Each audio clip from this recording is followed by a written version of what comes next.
Now let's take a look at the LIGRE Easy Mode menu. What options do we have here for the LIGRE Easy Mode? You already know the Easy Mode from the butterfly buttons. If you press, hot water, espresso, or steam comes automated.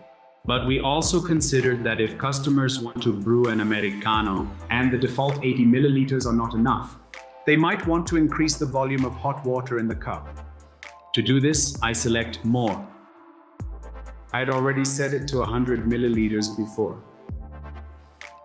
The default was 80 milliliters, but we want a bit more for our Americano, so I select 100 milliliters and confirm.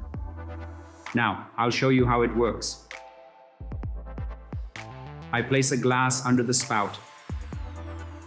I dispense water, just as I would in the morning when preparing an Americano. I press the left butterfly button. 100 milliliters are predefined, as I said it beforehand. Now exactly 100 milliliters will automatically run into the glass. In the meantime, I can grind my coffee, then lock in the portafilter. Place the glass or a cup with the water underneath and brew the espresso over the water to make an authentic Americano.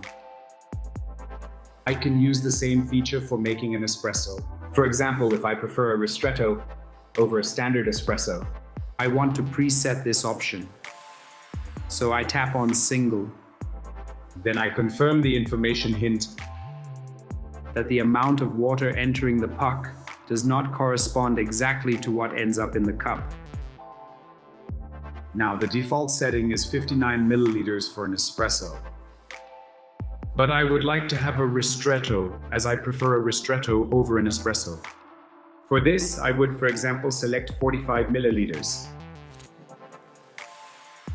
So, with this new setting, a ristretto will be dispensed instead of an espresso.